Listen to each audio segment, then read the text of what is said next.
Oh, hi, audience. What's up? It's Greg Sestero here to introduce you to the True Blue RiffCast, where they talk about amazing movies, bad movies, and everything in between. So you're listening to the True Blue RiffCast.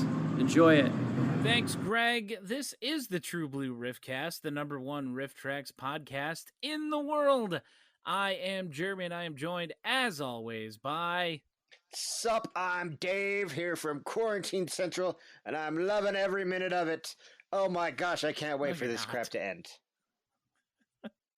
We all want this crap to end, Dave. We're all getting sick of it. We're all going stir crazy. I've seen Tiger King so many times. Carol Baskin! Carol Baskin! I've said Carol Baskin so much the words have lost all meaning. What day is it, Dave? I don't even know what... We're in April still, I think. Today is April 28th. We're recording this on a Tuesday, which is weird. Very weird, but you know, with still having a job that I have to go to and all that fun stuff, it kind of throws off a recording schedule now. But that's okay. Hey man, at least you get to go to work, man. Like some of us are trapped in our houses, man. Some of us aren't essential, man. Okay, that's enough social commentary. Yeah, that's true. Some of you aren't, and you need to stay home and help flatten the curve. And that's edging pretty close to an actual political statement. So I'm gonna stop. And my laugh was edging pretty close to a political statement, but we won't go.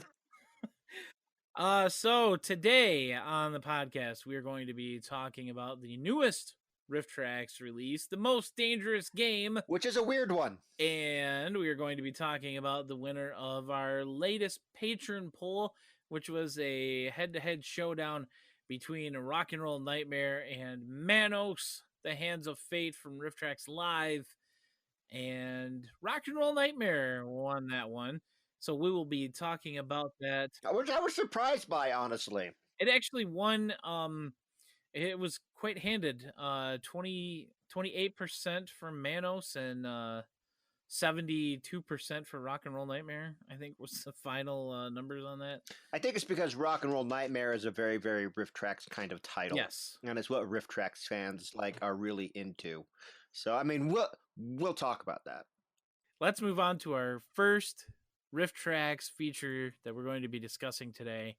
The newest one from Mike, Kevin, and Bill, not Bill, Bridget.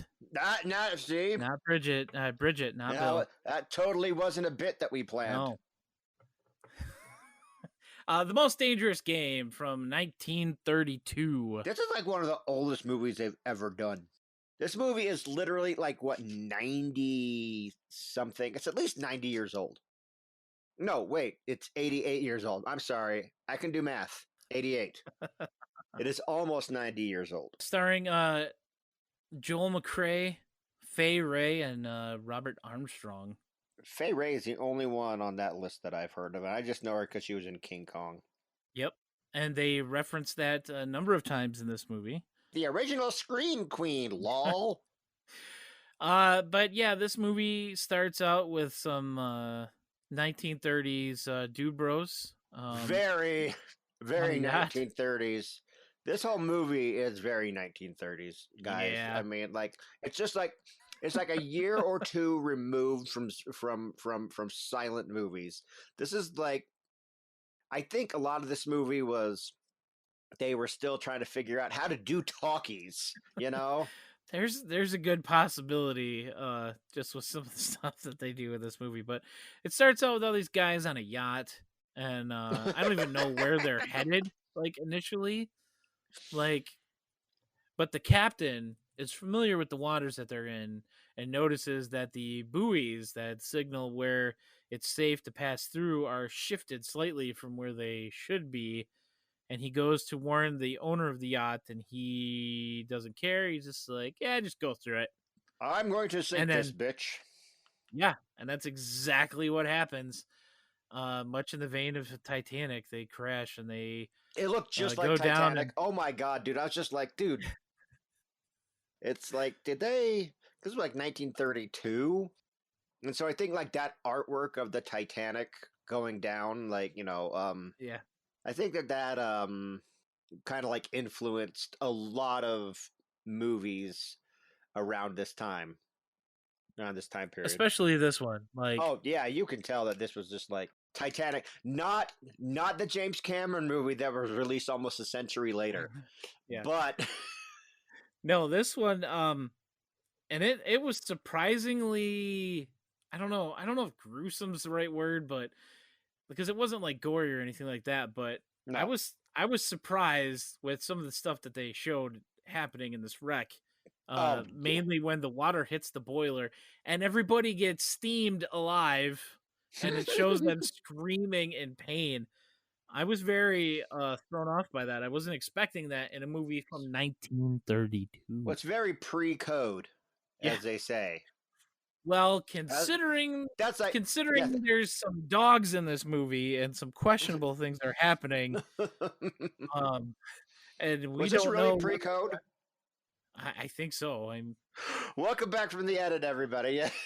This was pre-code Hollywood. Yeah, definitely pre-code. That was like mid 1934 or something when they started that, and this would have been like a year before that happened. Okay. So this could have been like on the B side. This could have been like a double feature with Freaks. That movie is messed up. I have that movie actually, just as a side note. What is it, like an hour? Like this movie? Copy of it. Yeah, probably somewhere on there. Movies weren't very long back then, thankfully. But one guy survives the wreck. Everybody else dies. Some people blow up when the boiler blows up. Others get steamed alive like a nice ham. Are you trying to drown me? and then some get eaten by sharks.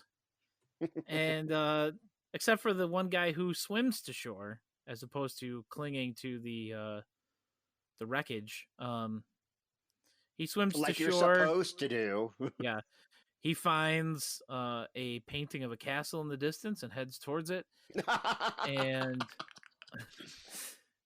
oh, by the way, by the time he gets to this castle, this Romanian castle that's on this island for some reason. I mean, it's very much like it goes from Titanic and then it like turns into Dracula for a few little minutes. bit, yeah, a little bit. Like it's very very much it's very much like the Bela Lugosi Dracula for a few minutes. The main character of our film, Bob. It turns out that he's also a big game hunter of some renown. He's written some books about his exploits hunting tigers and jaguars and all of that. And anyway, he gets into the castle. He sees the giant mute Cossack Ivan. Not Igor, Ivan. Yeah, Ivan. Oh my gosh. This is just like, I feel ridiculous. Every trope from like universal horror of the era is in this, at least for these few minutes. Yeah, like it's Frankenstein and Dracula. Well, I guess just those two, but still. And then we meet Zaroff, the owner of the castle and presumably this island. He's got a couple other servants. And he's a Tommy Wiseau of his age, let me tell you. This guy chews scenery like none other. He's very... It's weird because the guy chooses scenery so much, and our hero never suspects him of being evil. Yeah. Like, not once. We all... like I mean, at least in this phase of the movie.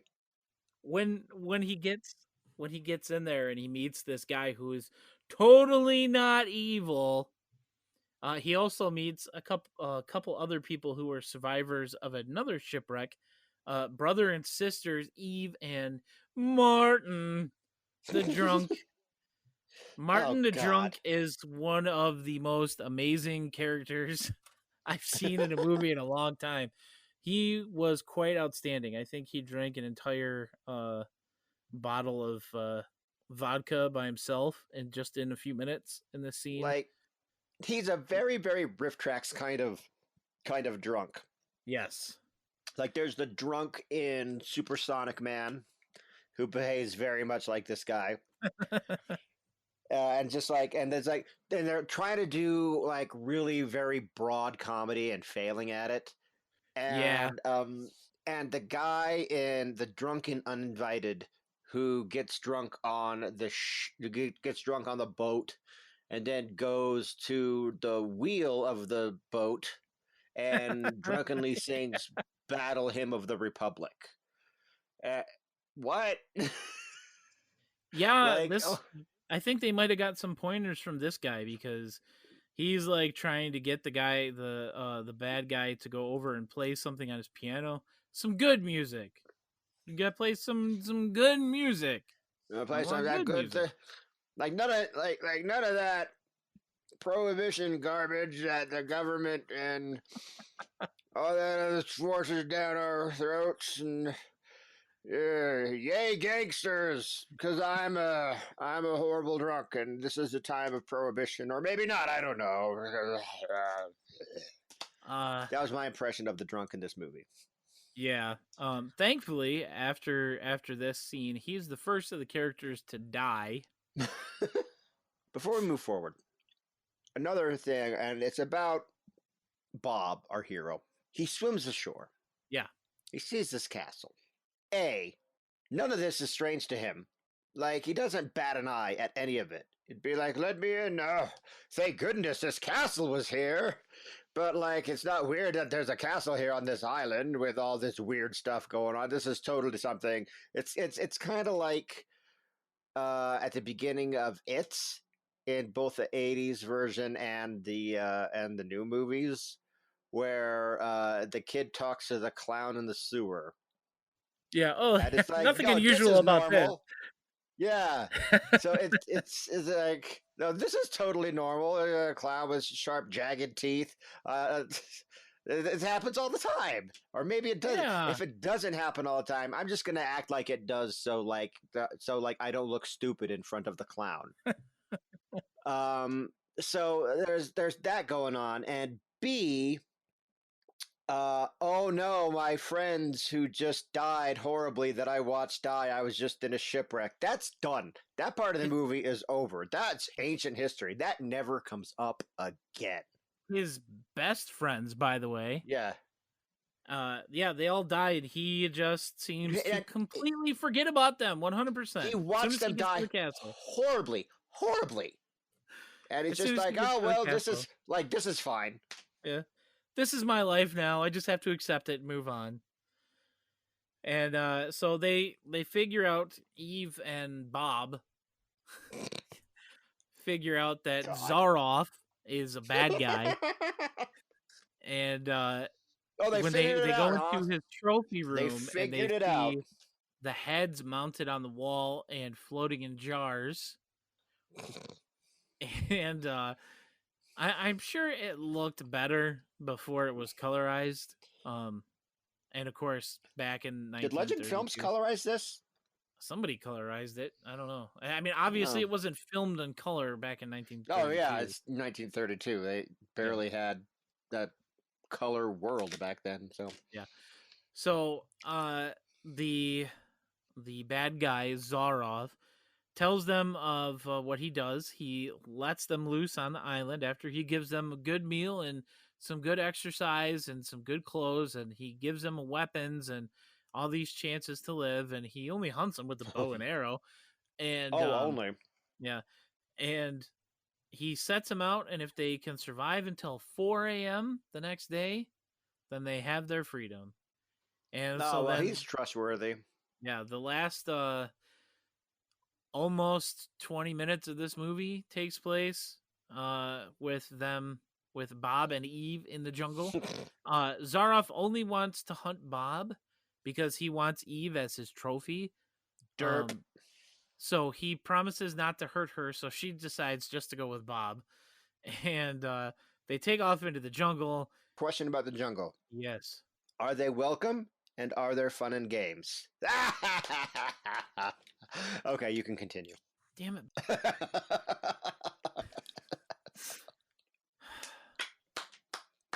So, You're welcome, everybody. yes. Bob and Eve hide in a little cave that they find after Bob sets a trap, which, of course, Zaroff notices and triggers with an arrow and decides to try and goad them out of the little cave. And then he says, fine, you want to stay in there like a jaguar? I'm going to hunt you like a jaguar. And he takes off, and Bob's like, oh man, things are worse now. And Eve's just like, why? What's that mean? And he's like, he's going to get his rifle now. And so he goes and he also releases the hounds, and he sends the dogs off after Bob and Eve. And there's one part where the dogs are trying to jump up a cliff, and a couple of them make it. Yep. And one of them falls back down. I mean, obviously, I don't think that it was actually a very high jump for them to make. It was higher than they could normally jump because they kind of had to climb once they latched on near the top. But one did fall at least. A couple dogs get killed and thrown off of killed, movie killed. He didn't actually stab them with the knife that he had, and then they threw him off a waterfall. This is pre-code. Maybe they did kill them. It's very possible. It's very possible. They used to do that crap. Even after the code, they've still tried and pulled some of that crap. But Wonder Women. God, I forgot all about that scene. Yeah. So anyway, Zarov shoots at Bob when he's wrestling one of the dogs at the top of the waterfall, and they both fall off. And Eve gets taken back to the castle, and then Bob walks in through the door, and he shoots Zarov. Or no, he doesn't shoot him. He pokes him in the back with an arrow. He just grabs it and just kind of jabs it into his back very gently. As they say, it was a 2-inch scratch, and I'll be fine. But apparently it mortally wounds him, and he goes to shoot them out the window. Instead, he falls out of the window and down to where the dogs are waiting for him. It's a very very Lion King ending. Was being eaten by his own by his own hyenas, wild animals. Yeah. Maybe that's where the Lion King sold this from too, because the Lion King steals everything from Shakespeare to some Japan crap. The Lion King's just awful. We just hate it. That's me being the film buff guy again. You are just in a mood tonight, Dave. No, now, I'm not the film. I'm making fun of the film buffs.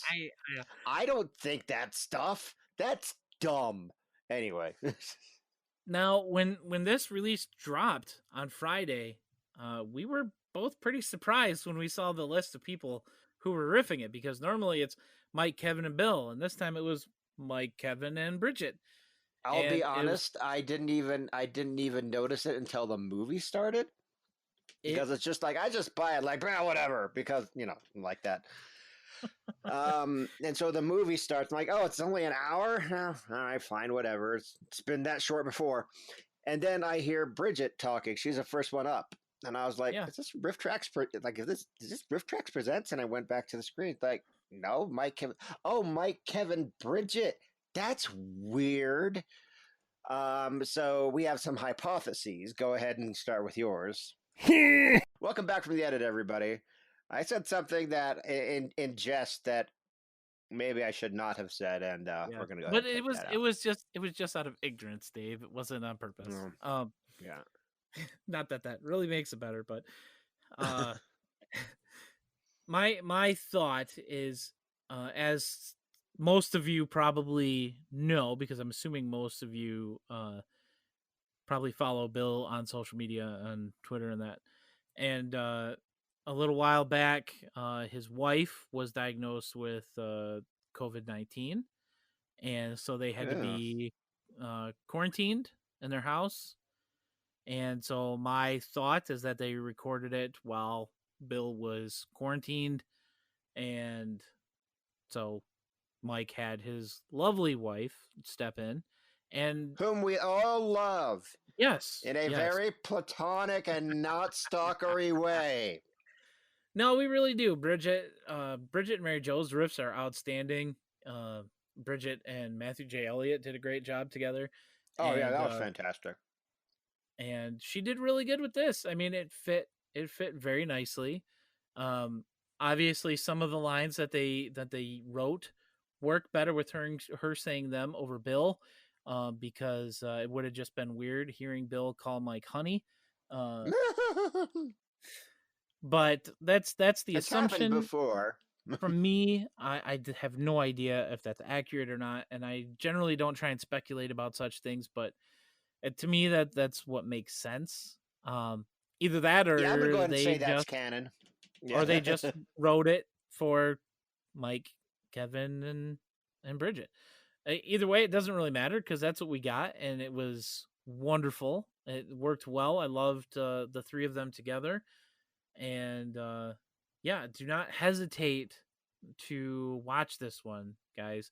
Just because Bridget's in it, I know there's still some of you out there. Yeah, that's if Bridget or Mary Jo or Matthew or Ian have anything to do with it, that's not the right people doing my RiffTrax. Like I get it from Mystery Science Theater 3000, and I live in the past where I'm a child.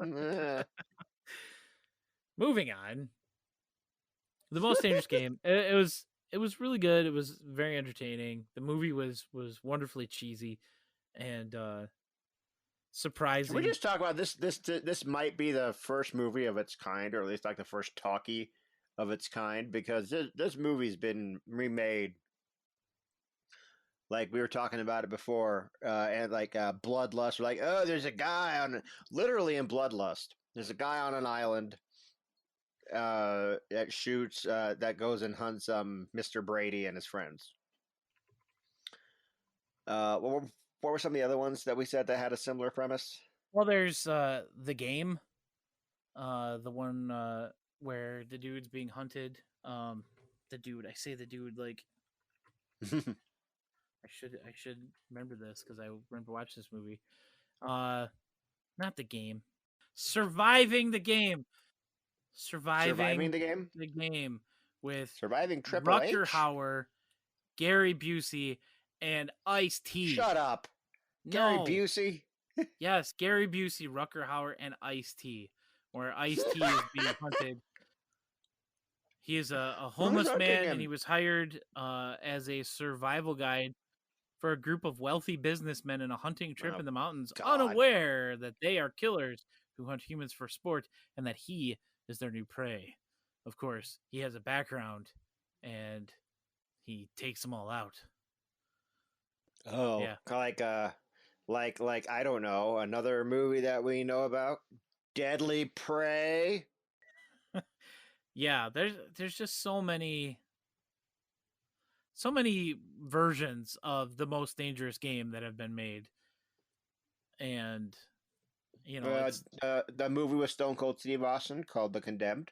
Yes, there's been numerous, and they've all used slightly different versions of the title, so you can't just find them all by just looking up one of them. But there's sort of the RiffTrax movie, The Bride and the Beast, sort of goes in this direction, but it's not exactly the same. So I don't know why I brought it up. But everyone get The Bride and the Beast at RiffTrax.com. Yeah.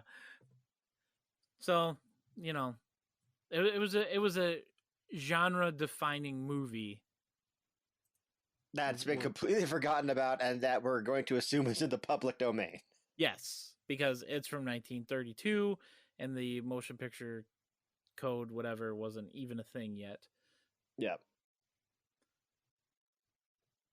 And now we can talk about for something completely different. Yes. Dave, do you accept the challenge? It doesn't matter if I accept the challenge, Jeremy. I think you and I as a team, as a unit, must accept the challenge together. I don't know. Like you would say, I think you might almost say that we Accept the challenge. accept the challenge. Yes. We to definitely fight accepted the and challenge never lose. of Rock and Roll Nightmare, the winner of our latest patron poll. Thank you to everybody who went in and voted. I did make that one public just because it had been a while since we had done one, and I just wanted to get a few more opinions on it. And Rock and Roll Nightmare, as I stated earlier, won in a landslide. That's so weird to me that Rock and Roll Nightmare would beat Manos: The Hands of Fate. I'm not necessarily surprised about that, but the amount that it beat it by is kind of surprising. Well, I think probably because, Manos has just been talked about so much. And Rock and Roll Nightmare, be like, let's face it, it's known sort of in bad movie circles. I mean, it was featured on Best of the Worst on Red Letter Media. So some people know it from that. But by and large, it's kind of, it's a cult movie, but the cult is smaller than usual, which is which is fine, but like I just think that this movie really needs to have kind of like a bigger presence in this universe, even within the RiffTrax lore. I think that it's kind of it's a forgotten gem, like so much from 2015, because 2015 they were just knocking it out of the park with movie selection and just content and just funny riffs from Mike, Kevin, and Bill. And Rock and Roll Nightmare was like in the midst of Roller Gator and what's the one where the guy screams? The one where the guy screams. That doesn't the really one where the guy screams. Death Promise. Yes. Death Promise. That's what I was looking for. Yeah, that. And Jack, Julie and Jack, and just like all this awesome stuff. But Rock and Roll Nightmare is right there in the middle of it all. And it's so great. And also at some point during this, because we might be talking about this for a while, I just want to talk about how the movie is also secretly brilliant. Yes. I honestly believe that this movie has one of the greatest endings of all time. In a even maybe movie. even better than Zindi. Oh, yeah. I don't know. Zindi was so uplifting and happy. I don't know. Yeah. Well, so is this. Yeah. So. Oh man. Rock and Roll Vampire. That's not Rock and Roll Vampire. About. Rock and Roll Nightmare. I don't think RiffTrax ever done a movie that had a vampire in it. Come on. Rock and Roll Nightmare stars, of course, John Michael Thor. John Michael Thor, who you might know from his metal band Thor, or another movie that came out also in 1987 that was featured in Mystery Science Theater 3000 called Zombie Nightmare. Zombie Nightmare. I have no memory of that one. I think that one had Tia Carrere and Adam West in it also, but neither of those people are in this movie. In fact, there's only one other person that really had a career after that, and most of that is as an animator. Yeah, animators are terrible. Sorry. Welcome back from the edit, Rock everybody. and Roll Nightmare. That wasn't even bad. No, I probably won't even edit that out, Dave. But Rock and Roll Nightmare is about a band called the Tritons. The Tritons with a Z. With a Z. And they go to this little farmhouse that's been unoccupied for 10 years, I think they said. And okay, well, we got to talk about what happens right before that. Yes. The opening of the movie. How the movie begins, yes. It starts on a wonderful shot of a tractor in a house. And then it switches to another wonderful shot of a tractor in a house, the same tractor in a house. And then we go inside and we see a woman making breakfast for her son and her husband, who are upstairs getting ready for the day. And everything is hunky-dory. Don't scramble the eggs without me, Mom. because that's a family activity. Yeah, duh. And so then a demon comes out and kills mom. Yeah, no, she opens the fridge and a demon. It's very Zool from Ghostbusters. She opens the fridge and a demon comes out and attacks her, and she somehow ends up in the oven. Well, I think the demon shoved her in the oven because then dad comes down and he's looking for his wife. And of course, he looks in the oven because who wouldn't? And out pops the very obvious puppet of a half melted person, mostly melted person. Yeah, And then it shows the kid crying upstairs. And there you go. There's the opening of our movie. And we get a title sequence. a very long title sequence with with like some very confusing license plates on the van because it has I think it has like an Alberta or an Ontario license plate, and then like right below that it says USA #1. USA #1. Well, the title sequence is great because it's like the POV of like a cat on speed with like a GoPro taped to it, because it's just going through the house, like running all over the couches and jumping back and forth, and it runs up the stairs and then back down the stairs and then back on the couch again and then under the couch, and then we're outside watching the van drive. And of course, we get a nice 10-minute long driving sequence. It just cuts back and forth from that for like 10 minutes. Yeah. Of this, and to be fair, it is a pretty rad van. But we get like a shot of Thor in there from the side, and he changes the song on the radio to, one of their songs, I'm assuming, considering they did the whole soundtrack for it. As the band in the movie, they're credited for the soundtrack as opposed to, his actual band, which I thought was interesting. Right. But, yeah. They go to this house, this farmhouse, mm-hmm. and there's no telephone and no TV, but they do have electricity, and they're there for however long it's supposed to be so they can really work hard on their new album. Yeah. And of course there's demons involved, and they start killing people. So a couple things about we'll talk about. I mean, like it after that for like okay, well first they have this real rockin' practice session. And you have and I think that you have the manager with his he looks like the judge from Night Court with his hat in the back, rolling tape on their practice session while they're singing "We Live to Rock," just rocking out, man. It's like, oh, this is awesome, and yeah, woo, right? We like. So I think that's kind of like the opposite of the recording session scene in Pod People. It's completely the opposite.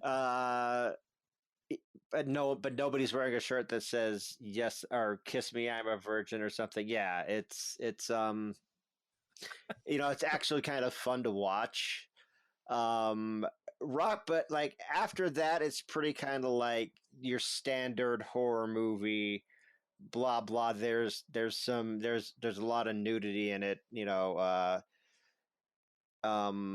And like one by one, band members and the groupies go down. Speaking on the nudity real quick, I noticed this movie came up on the RiffTrax Twitch channel the other day.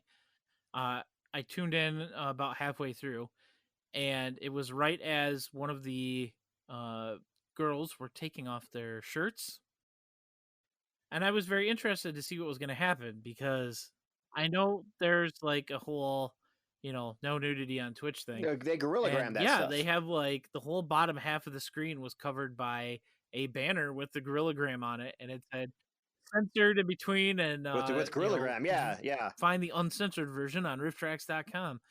And I thought that was a really good way to do it, because the gorillagram is like their thing now. is like their thing with nudity that originated in RiffTrax Live Starship Troopers, I Yes, believe. Starship Troopers. And then we didn't see it again until RiffTrax Live The Room. Space Mutiny. Yeah. No, we didn't. The Room was uncensored 100%. Oh, that's right. It was Space Mutiny was that it? we got the weird CG hippo gorillagram. Oh, that's right. I completely forgot about. It's been 5 years. Okay. Yeah, you're almost in your 40s, Dave. Come on. You are in your First, your memory is 40s. not.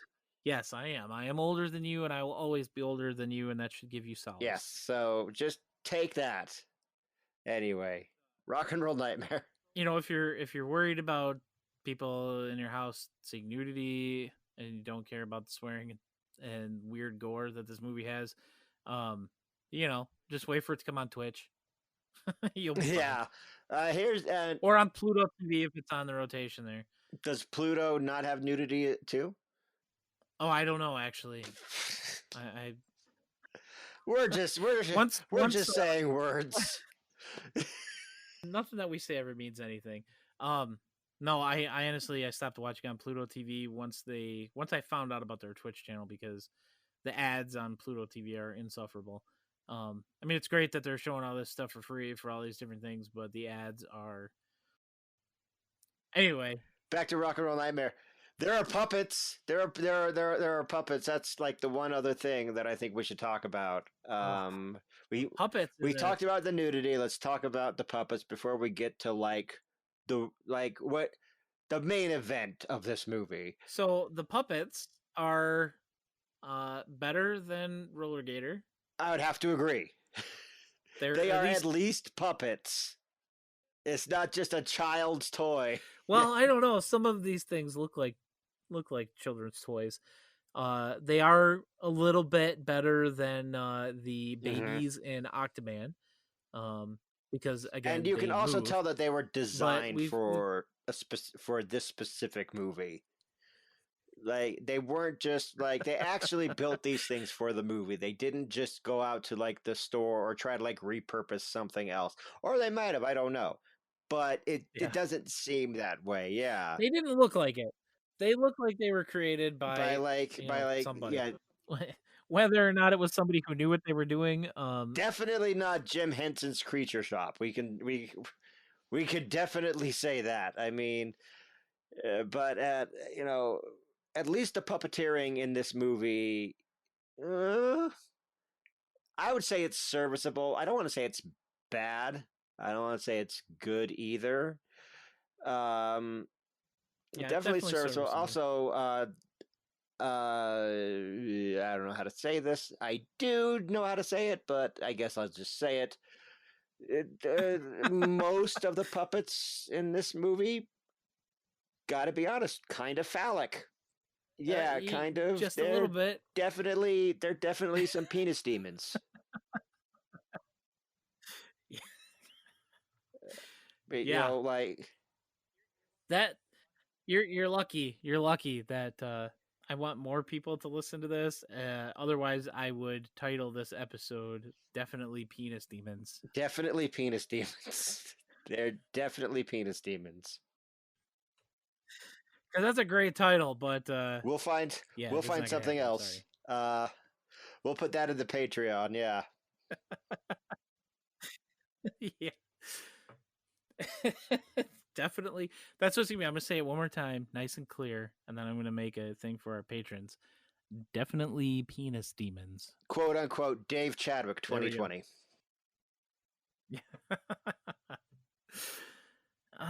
So all these people are dying and getting killed and gruesomely, and they're like, because some of them are getting killed while they're having sex, and which is what happens in horror movies. Yeah, so I mean, come on. Okay, so in one particular scene, man, I think it's Kevin that comments on it. I could be wrong.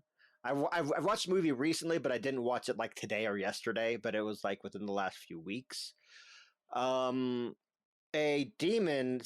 There's this woman. A demon pretended to be her earlier, but this is the real woman now. She takes her top off. They're outside, and her boyfriend takes it. Now it's my turn to take my top off. Opens up his shirt or his jacket or whatever, and a demon hand tears through its flesh and starts to kill the woman, and she's screaming bloody murder, right? Like she is screaming for her life, Yeah. and her friends can hear her from outside because they're like outside of like a swamp or someplace, because that's where you go to have sex, and they are Right. also having sex inside, and they can hear the woman screaming.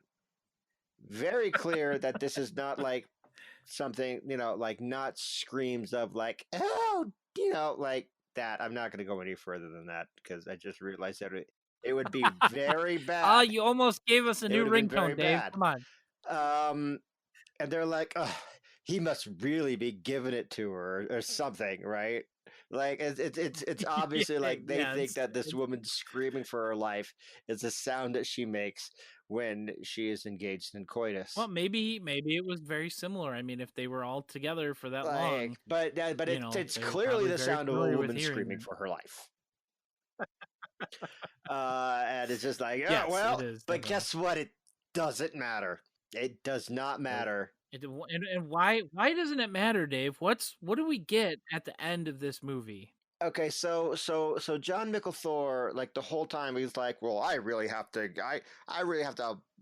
hunker down and write the rest of these song lyrics. Twinkle twinkle deedle dee, right? And like he just looks like an idiot because like the penis puppets are like throwing stuff at him, and he like bends over, and you think it's like just like broad comedy, just be like, oh nope, oh didn't see that penis demon. Be like, I'm an idiot just sitting here drinking my Coca-Cola here in the year 1989 or wherever it is, right? And I'm an idiot dumb guy. I'm the lead singer. I'm dumb. I've got blonde hair just like Motley Crue. I must be an idiot, right? So the girlfriend finally kills like everyone's dead. They're all dead. They're all dead, right? And it turns out that she is the demon Beelzebub. Right? And this does not faze John Micklethor at all. He's like, oh yeah, cool, No. yeah. I knew the whole time. Like, and he's like, don't you care? All your friends are dead. And it's like, nah, bro, they weren't here. What? They didn't exist. They didn't exist. It'd be like they were created, like who created like you? So like, and it's revealed that John Micklethor is an archangel. I don't remember if he's like one of the biblical archangels, like Michael or whoever else. I don't think so, because he's just called the Intercessor. Yeah, the Intercessor, but he's definitely an angelic warrior. Yeah, it's either stated or very heavily implied that he is sent by God to come down and do battle. And the reason that he came out there and he created all these groupies, and it stated, John Micklethor states that, be like, I just made up all these terrible horror movie cliches to draw you out. So it's mentioning, so it turns out the entire time this movie was like this rat garbage kind of cliche horror movie. It was meta, Dave. It was just complete like it was like John Micklethor wrote it that way. Like I'd be like, yeah, this movie was crap. I meant it to be to drag you out here, buddy. And then like he steps out from behind the desk and be like, I am the Intercessor, right? Which is like an archangel, whatever. We've covered that. And he transforms, and he's got on his, and then he transforms, he's got on a cape and his studded panties. And he's shirtless. And you know, I'm sure when they filmed it, it looked awesome. And his hair was even more blown out. Like, brah, right? And then be like, let this be our final battle. Oh, we forgot to mention that that the girlfriend turns into Beelzebub, and it's like this horrendous puppet. It's like if Kermit the Frog was made out of Slim Jims. But it's great because, and then they proceed to do battle while the rock standard "We Accept the Challenge" plays for like 7 minutes, right? And and like Beelzebub throwing these like throwing star demons. He's throwing these like bath toys. Yeah. Now here's the thing: John Micklethor knows he's got to do battle with these things, right? And he knows that it's like Yeah. he's got to do all the work, right? Yeah, because clearly these things are not going to fight him. I think he does a good job for what the situation called for. I'm not saying that Especially when he gets up to the demon and starts fighting the demon. like just like brah, but it's just like he'd be like, no, get off me, evil bath toy. I have a good description of this. Okay. For people who haven't seen this and they want an idea of what it looks like while he's fighting the Beelzebub demon in this movie. If you've ever seen any videos from Japanese pro wrestling where it's somebody fighting like a blow up doll or, you know, a stuffed animal or something like that, that's like this, but this is more metal. Okay, damn it. I am a pro wrestler. How is it that you have seen this, but I never have? Okay, but I just want you to think about this. I am literally a professional wrestler. But yeah, and like you've seen stuff that I haven't. Oh wow. Okay. Anyway. Yeah, but it's seriously a beautiful ending. Like he fights the demon, he beats the demon. Yeah, and then he visits the graves of his friends that didn't exist. I didn't get that part, but I mean, I think they were probably dead before it all happened. That's my guess. And then Kev has a great riff. Kev has a great riff right there at the graveyard, and it just like to me it encapsulates the movie's riff anyway. It's be like, I don't know if you guys heard, but I accepted the challenge. You guys have to see this, yeah. And then we get like a suburban house. Like it's the sequel. We get a sequel. Oh yeah, like the sequel setup that never happens. It's got to do it. No. They made the sequel, Dave. They did? It's called Intercessor, Another Rock and Roll Nightmare. Shut up. That doesn't exist. It came out in 2005. Intercessor, Rock and Roll Nightmare. The Intercessor must fight the minions of darkness to save the last innocent souls on Earth. John Micklethor must have been like 55 when that movie was made. Oh, you're right. The Intercessor, Another Rock and Roll Nightmare is a horror film produced in 2005 and a sequel to Rock and Roll Nightmare. It was written by Chris Allen and directed by Ben McGuire and Jacob Windrat. How come John Micklethor's not directing any of this? I don't know. He didn't direct Rock and Roll Nightmare. He produced it and he wrote it, but he did not. Yeah, I don't know. Yeah. Anyway, this movie is secretly brilliant, I gotta say, because I just think that the whole thing up to the point where it'd be like, oh, this is some dumbass direct-to-TV like vanity project for John Micklethor, and he wanted you to think that.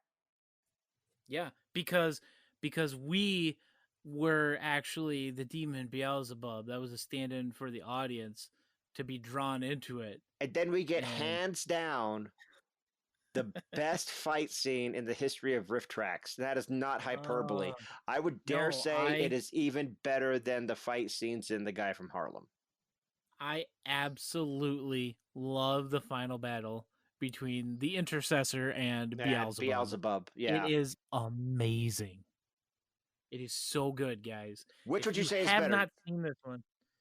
Which would you say is better? I mean, okay, I'm going to put you on the spot. If you had to choose one right now, choose one right now. One exists forever, the other one doesn't exist forever, and it never existed ever. You got to choose one right now. The final scene between Big Daddy and Al Connors, the guy from Harlem, or the Intercessor versus Beelzebub in Rock and Roll Nightmare. Choose right now. Rock and Roll Nightmare. I have to agree. Yeah, I mean, come on, you got the challenge playing in the background. Like, you can't go wrong. This movie, this riff actually made me find that song on the soundtrack and purchase it. We accept the challenge? Yes, I own that song, and I've never once regretted it. It's actually in my Halloween playlist that I break out every year It's in there, and it will never leave that playlist because it's perfect. Can anything else be said about Rock and Roll Nightmare? I think we covered it pretty thoroughly. Yeah, there's more obviously in the movie. You know, there's a lot of good deaths in this movie and wonderfully cheesy scenes that we didn't even begin to touch on. Of course, we'd be here all day doing that if we did. We've already been here all day. And you know, but definitely check this one out, guys. If you have not seen it, like Dave said, it kind of got lost in the shuffle of 2015. I know there are a few RiffTrax fans that absolutely love this one. A couple people that I've talked to personally about this movie and how much they love this movie and how perfect the ending is. And all I could do was agree with them. Like, but seriously, Yeah, no, it's great. It's perfect. Seriously, guys, you've got to check it out. Like it is a perfect movie. But get the RiffTrax version. Yeah, definitely get the RiffTrax version. And again, that was the winner of our patron poll, which we put up a couple days before we record every episode on patreon.com/trueblueriffcast. Want to say a special thank you to our newest patron, Andrew Lehman. Thank you for your support. It is very much appreciated. And thank you. Our next poll, which will be going up later this week, is going to be between the loser of the last poll, RiffTrax Live, Manos, The Hands of Fate, and that's so weird to hear you say that that's a loser. And the newcomer, Cool as Ice, starring Vanilla Ice, of course, and ultimate 90s cheese. And some weird prop comedy. Like, I don't really get it. Also, if you're a member of our Patreon, you get things like ringtones and notification sounds that are just silly, like me saying definitely penis demons. Definitely penis demons. Which you'll be getting after this episode. And outtakes and kind of a preview of what we've got coming up. Anytime we are going to have a special guest on, we always announce it on there first, like a day or two ahead of when we announce it for everybody else. So if you like the podcast, want to support us, head to patreon.com/trueblueriffcast.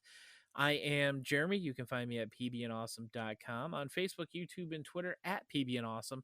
And of course, you can send me emails, jeremy@trueblueriffcast.com. And you can follow the podcast on Twitter at tbriffcast. And I'm Dave Chadwick, aka Sugar Ray Dodge. Check me out on the web at sugarraydodge.com. Send me emails at dave@trueblueriffcast.com. We will see you guys on the next episode of the True Blue Riffcast, where hopefully we will be talking about a little movie known as Suburban Sasquatch. Yes, let's hope so. Bye now.